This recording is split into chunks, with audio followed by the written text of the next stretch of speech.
27 de março. Entrar em contato com o medo. Existe o medo físico. Percebem a que me estou a referir? Por exemplo, quando vocês veem uma cobra, um animal selvagem, instintivamente surge o medo. Esse é um medo normal, saudável e natural. Não é medo, é um desejo de se proteger. Isso é normal. Mas a proteção psicológica de si próprio, isso é, o desejo de estar sempre seguro, dá origem ao medo. Uma mente que está sempre à procura de se sentir segura é uma mente morta, porque não há nenhuma certeza na vida, não há nenhuma permanência. Quando se entra em contato direto com o medo, se dá uma resposta dos nervos e de tudo o resto. Então, quando a mente já não está a fugir, através das palavras ou de qualquer tipo de atividade, não existe divisão entre o observador e a coisa observada enquanto medo. É apenas a mente que foge, que se separa a si mesma do medo. Mas quando há um contato direto com o medo, não há observador, não há nenhuma entidade que diz, tenho medo. Portanto, no momento em que se está em contato direto com a vida, com o que quer que seja, não há divisão. É esta divisão que alimenta a competição, a ambição e o medo. Assim, o que é importante não é como ficar livre do medo, se procurarem uma forma, um método, um sistema para se livrarem do medo, serão eternamente apanhados nas malhas do medo. Mas se compreenderem o medo, o que só pode acontecer quando entrarem em contato direto com ele, do mesmo modo que entram em contato com a fome, do mesmo modo que entram em contato direto quando são ameaçados de perderem o vosso emprego, então fazem qualquer coisa. Só então poderão descobrir que todo medo cessa. Quero dizer, todo medo, não este ou aquele tipo específico de medo. –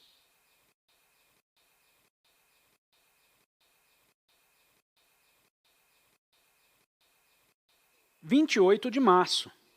O medo é a não aceitação do que é.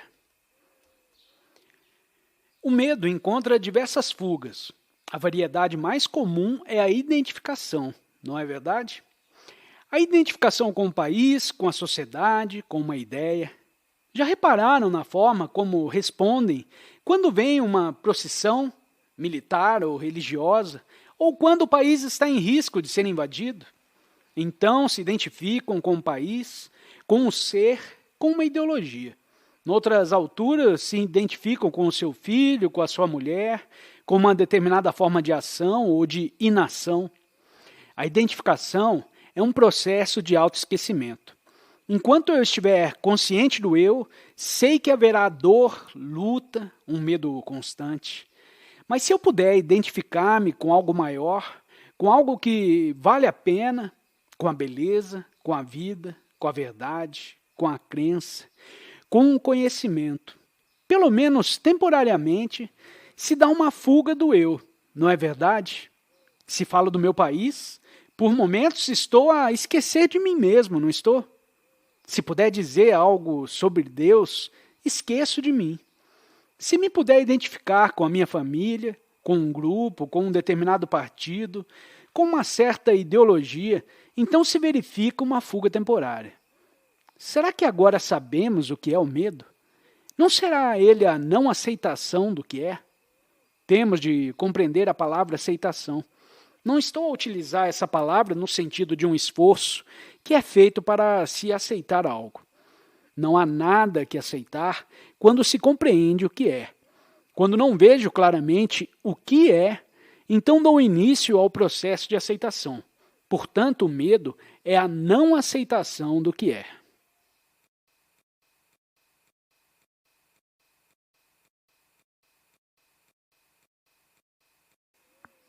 29 de março. A desordem que é criada pelo medo. O tempo é o movimento que parte do que é para o que deveria ser. Tenho medo, mas um dia conseguirei me libertar do medo. Portanto, o tempo é necessário para que possa me libertar do medo. Ou pelo menos é assim que pensamos. Para passar do que é para o que deveria ser, preciso de tempo. Agora, tempo significa que existe esforço nesse intervalo entre o que é e o que deveria ser. Não gosto do medo e, portanto, vou fazer um esforço para o compreender, para o analisar, para o dissecar, ou vou descobrir a sua causa, ou vou fugir totalmente a ele. Tudo isso implica esforço, e o esforço é aquilo a que estamos acostumados. Estamos permanentemente em conflito entre o que é e o que deveria ser. O que deveria ser é uma ideia, e a ideia é fictícia, não é o que eu sou, que é o fato.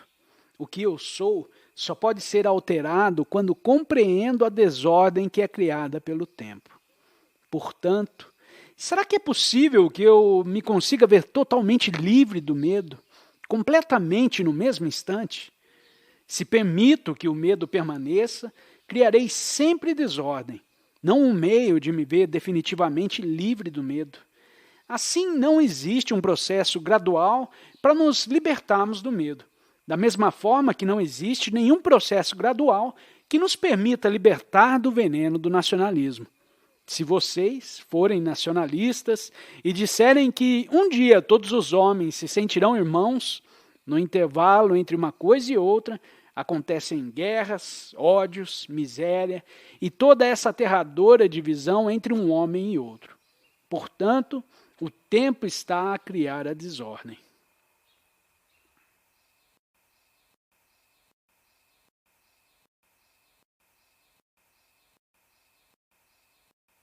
(3 de março).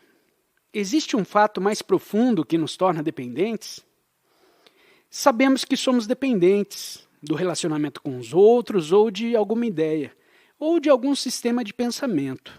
Mas por quê? Na verdade, não considero que a dependência seja o problema. Penso que existe um fator mais profundo que nos torna dependentes. E se formos capazes de esclarecer isso, então tanto a dependência quanto a luta pela liberdade terão muito pouca importância. Então todos os problemas que surgem com a dependência se dissiparão. Portanto, qual é esse fator mais profundo? Será o fato da mente detestar, temer a ideia de estar só? E será que a mente conhece esse estado que tenta a todo custo evitar? Enquanto essa solidão não for verdadeiramente compreendida, sentida, penetrada e dissolvida, qualquer que seja o termo que desejam empregar, enquanto esse sentimento de solidão perdurar, a dependência é inevitável e nunca conseguiremos ser livres. Nunca poderemos descobrir por nós mesmos aquilo que é verdadeiro, aquilo que é a religião.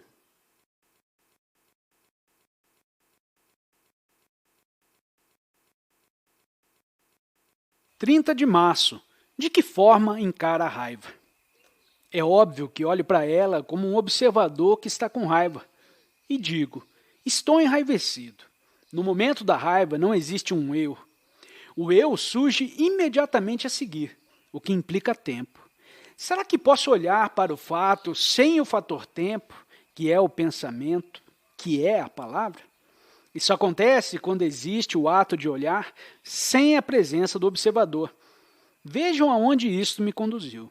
Começo agora a me perceber de um modo de olhar, percepção sem opinião, sem conclusão, sem condenação ou julgamento. Assim eu percebo que pode haver o ato de olhar sem pensamento, que é a palavra. Portanto, a mente está para além das amarras das ideias, do conflito, da dualidade e de todo o resto que se relaciona com isso. Portanto, será possível olhar para o medo sem o encarar como um fato isolado? Se isolarem um fato que não tem aberto a porta a todo o universo da mente, então voltaremos ao fato e começaremos outra vez, tomando outro fato de forma que vocês mesmos comecem a ver essa extraordinária coisa da mente, para que possam ter a chave, possam abrir a porta, possam entrar profundamente nisso. Ao considerarmos um determinado medo, o medo da morte, o medo do vizinho, o medo do nosso cônjuge nos dominar, vocês sabem toda a questão do domínio. Será que isso é suficiente para abrir a porta? Isso é tudo o que importa. Não como nos vemos livres dele. Porque no momento em que vocês abrirem a porta, o medo desvanece-se completamente. A mente é o resultado do tempo. E o tempo é a palavra. Como é extraordinário pensar nisso. O tempo é pensamento. É o pensamento que alimenta o medo, é o pensamento que alimenta o medo da morte. E é o tempo, que é pensamento, que tem em suas mãos todas as complexidades e todas as sutilezas do medo.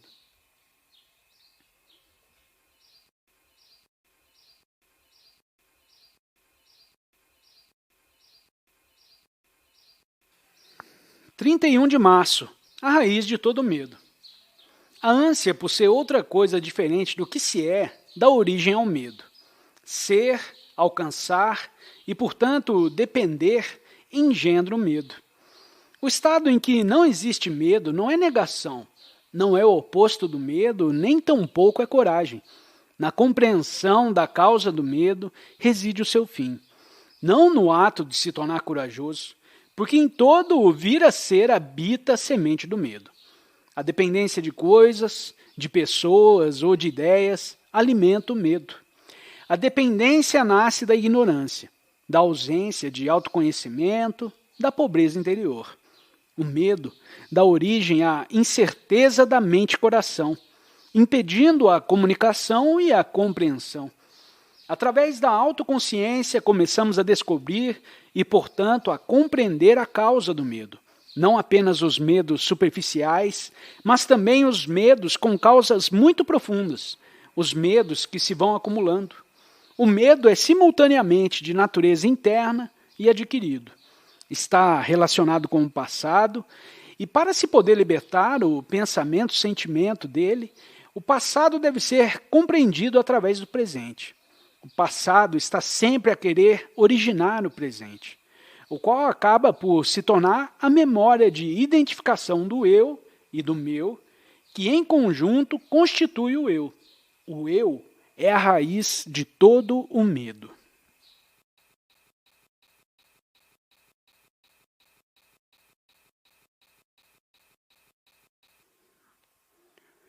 (4 de março) Tornar-se profundamente desperto. A dependência desencadeia o movimento da indiferença e do apego, um conflito constante no qual não há nem compreensão nem libertação. Vocês devem tornar-se conscientes do processo do apego e da dependência, tornar-se conscientes dele sem condenação, sem julgamento, e então perceberão o significado deste conflito de opostos.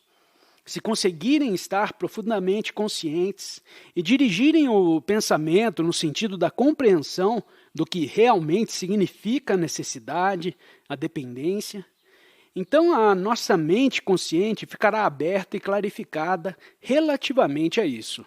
E então, o subconsciente, com as suas motivações, buscas e intenções ocultas, irá se projetar no consciente.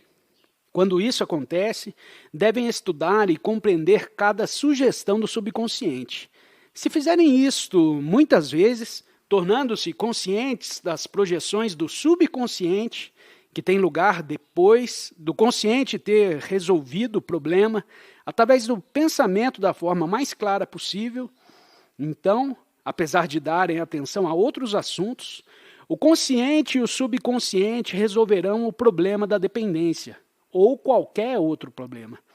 Assim, fica estabelecida uma atenção constante, que de forma paciente e suave, dará origem à integração. E se a vossa saúde e a vossa alimentação estiverem corretas, isso lhe trará, por sua vez, uma plenitude do ser.